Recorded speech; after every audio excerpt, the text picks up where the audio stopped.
وضو کے فرائض بیان کرنے کے بعد اب آگے وضو کی سنتوں کا بیان ہوتا ہے۔ وضو کی پہلی سنت وضو کی نیت کرنا ہے۔ وضو کے اندر نیت کرنی جو ہے یہ سنت ہے۔ نمبر 2 بسم اللہ پڑھنا۔ نمبر 3 دونوں ہاتھ گھٹنوں تک دھونا۔ نمبر 4 مسواک کرنا۔ نمبر 5 کلی کرنا۔ نمبر 6 ناک میں پانی ڈالنا۔ نمبر 7 ہر عضو کو 3 بار دھونا۔ نمبر 8 داڑھی کا خلال کرنا۔ نمبر 9 ہاتھ اور پاؤں کی انگلیوں کا خلال کرنا۔ نمبر 10 ایک بار تمام سر کا مسح کرنا۔ نمبر 11 کانوں کا مسح کرنا۔ نمبر 12 ترتیب سے وضو کرنا۔ نمبر 13 پے در پے وضو کرنا، یعنی ایک عضو خشک نہ ہونے پائے کہ دوسرا دھو ڈالے۔ یہ 13 چیزیں جو ہیں وضو کے اندر سنت ہے۔ آگے 3-4 مسئلے ہیں۔ یہ مسائل بیان کرنے کے بعد میں آگے بیان کروں گا کہ کتنی چیزوں سے انسان کا وضو جو ہے وہ ٹوٹ جاتا ہے۔ پہلا مسئلہ یہ ہے کہ وضو یا غسل کے اعضاء کو دائیں طرف سے شروع کرنا بھی سنت ہے۔ دوسرا ہر عضو کو دھوتے وقت سنت ہے کہ اس پر ہاتھ بھی پھیر لے تاکہ کوئی جگہ سوکھی نہ رہے، سب جگہ پانی پہنچ جائے۔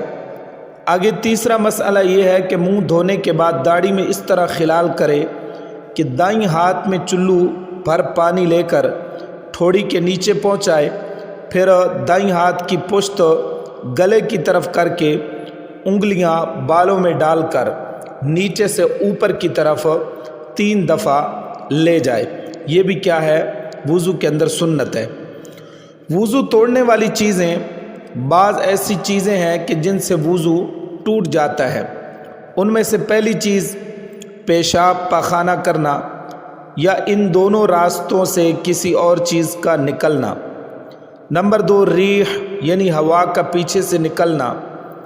نمبر 3 بدن کے کسی مقام سے خون یا پیپ وغیرہ کا نکل کر بہہ جانا۔